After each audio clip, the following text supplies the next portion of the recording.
सोना चांदी में मोटा मुनाफा कमाना चाहते हैं तो हाई गेन के साथ हाई रिस्क को भी समझना होगा। और बचाव है सिर्फ स्टॉप लॉस। सोना और चांदी निवेशकों को हाई गेन का मौका तो देते हैं, लेकिन इसके साथ ही हाई रिस्क भी जुड़ा हुआ है। इस पर बात करेंगे कमोडिटी समाचार सिक्योरिटीज के को फाउंडर और रिसर्च हेड अंकित कपूर से। मैं हूं कमल शर्मा। अंकित जी, आपका स्वागत है मोलतोल में। जी नमस्कार। जी नमस्कार। अंकित जी, सोना और चांदी में ट्रेडिंग करते समय सबसे बड़ी रिस्क क्या है? देखिए, सबसे बड़ी रिस्क ये कि इस समय ये है कि मार्केट के अंदर जो जितने भी ट्रेडर्स हैं उनको स्टॉप लॉस के साथ में ट्रेड करना चाहिए, जैसा कि आपने अभी बोला।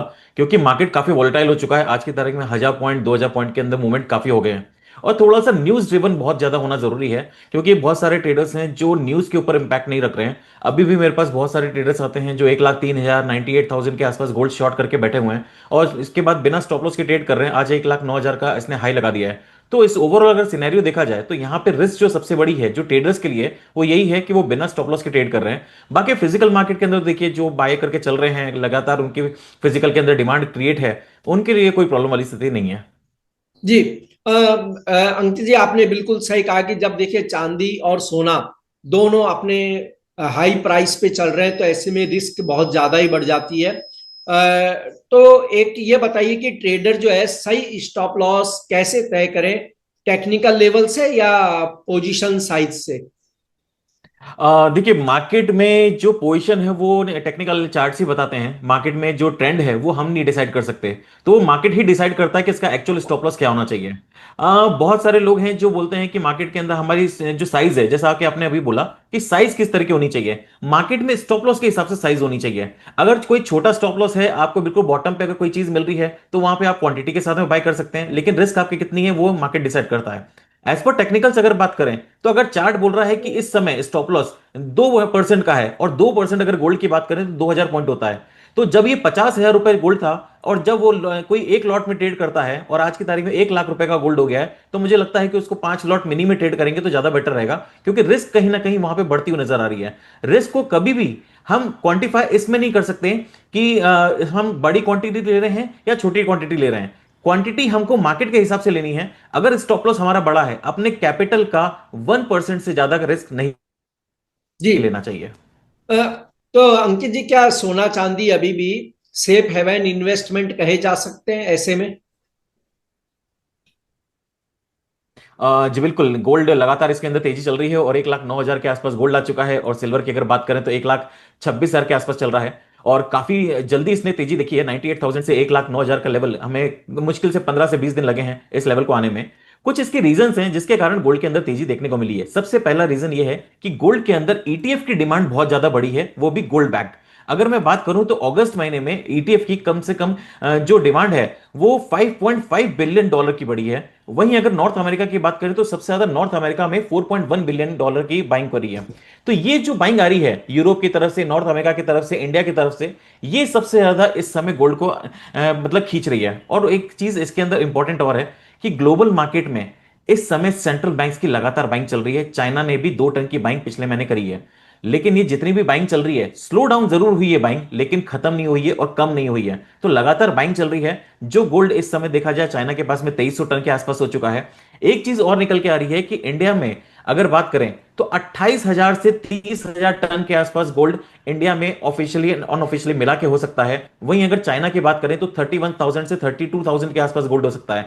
लेकिन जो यूएस मार्केट्स हैं, या फिर यूरोपियन मार्केट्स हैं, या फिर कनाडा हो गया, यहां पे गोल्ड नहीं है। तो गोल्ड जो है पूरा का पूरा शिफ्ट होता एशियन कंट्रीज में नजर आ रहा है। यही कारण है। और एक चीज और है, ग्लोबल टेंशन जो खत्म नहीं हो रही है। कल हमने देखा कि फ्रांस के जो अपने प्रधानमंत्री हैं उन्होंने इस्तीफा दे दिया, तो वहां पे टेंशन कंटिन्यू है। यूरोप के अंदर डेफिनेटली टेंशन चली रही हैं। यूएस के अंदर टेंशन खत्म होने का नाम नहीं ले रहा है। जो टैरिफ वाली सिचुएशन है वो तो है ही, अब वहां पे तनातनी भी देखने को मिल रही है। कल ही की न्यूज है कि वहां की संसद में भी लड़ाई और माथापच्ची करने को मिली है। तो ये जो सिचुएशंस है मार्केट के अंदर, ये अनसर्टेनिटी क्रिएट कर रही हैं। और इस समय सबसे ज्यादा जो डिपेंडेंट है वो गोल्ड है, और सबसे ज्यादा जो भरोसेमंद है वो गोल्ड ही नजर आ रहा है। जी। और अंकित जी, क्या शॉर्ट टर्म और लॉन्ग टर्म जो ट्रेडर्स हैं उनके लिए अलग अलग स्ट्रेटजी होनी चाहिए या नहीं? बिल्कुल, जो लॉन्ग टर्म ट्रेडर्स हैं उनके लिए बिल्कुल अलग स्ट्रैटेजी होनी चाहिए, और जो शॉर्ट टर्म ट्रेडर्स हैं, जैसे हम देख रहे हैं गोल्ड के अंदर लगातार तेजी हो गई है और आज करीब 13वां दिन है लगातार तेजी होते हुए। तो मुझे लग रहा है कि यहाँ पे थोड़ा सा रुकना चाहिए और नई खरीदारी से अभी थोड़ा सा बचना चाहिए। मैं ये नहीं बोल रहा हूँ कि गोल्ड में ट्रेंड मंदा हो गया है, लेकिन इस लेवल पे रिस्क अब बहुत बढ़ गई है क्योंकि स्टॉप लॉस के अंदर कोई बदलाव नहीं आया है। गोल्ड ने अगर पोजिशनल बात करें तो 3450 से 3500 के बीच का एक रेजिस्टेंस काफी टाइम से था और उसी के बीच में वो ट्रेड कर रहा था। लेकिन अब जो रेजिस्टेंस है वही सपोर्ट बन चुका है, तो 3500 से $3450 का एक सपोर्ट बन चुका है। आज नहीं, अभी नेक्स्ट कल से हमारा पीपीआई डेटा है यूएस की तरफ से, सीपीआई का डेटा भी है, मतलब अमेरिका की तरफ से महंगाई के आंकड़े आएंगे। उसके बाद फेड की बैठक है, तो बहुत सारे अभी डेटा बाकी हैं। तो यहां पे मुझे लगता है कि अब थोड़ा सा जो शॉर्ट टर्म ट्रेडर्स हैं उनको रुकना चाहिए, नई खरीदारी से बचना चाहिए। लेकिन जिन्होंने पोजिशनल खरीदारी कर रखी है, पुराने लेवल्स पे फिजिकल मार्केट में खरीदारी कर रखी है, उनको अभी भी होल्ड करना चाहिए। आने वाले टाइम में अभी भी और तेजी देखने को मिलेगी। तो अंकित जी, आपके अनुसार अब आने वाले दिनों में सोना चांदी के संभावित टारगेट और रिस्क लेवल क्या हो सकते हैं?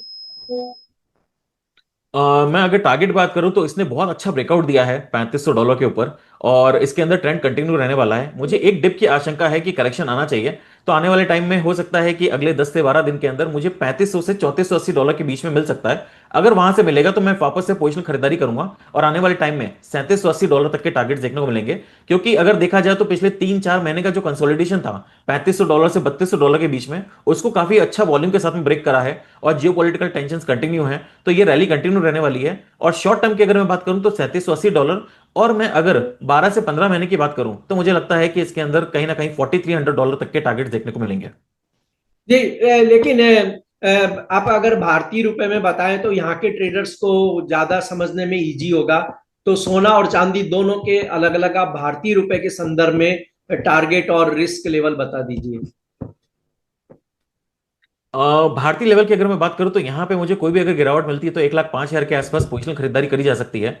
और स्टॉप लॉस जो रहेगा वो 1 लाख रुपए के नीचे का रहेगा। टारगेट दिवाली तक, अब पहले दिवाली तक का टारगेट था 1,06,000 का, लेकिन दिवाली के बहुत पहले ही ये 1,06,000 हो गया है। तो आने वाले टाइम में 1,13,000, 1,14,000 तक के टारगेट्स मुझे लगता है कि इस साल के एंड तक हमको देखने को मिलेंगे।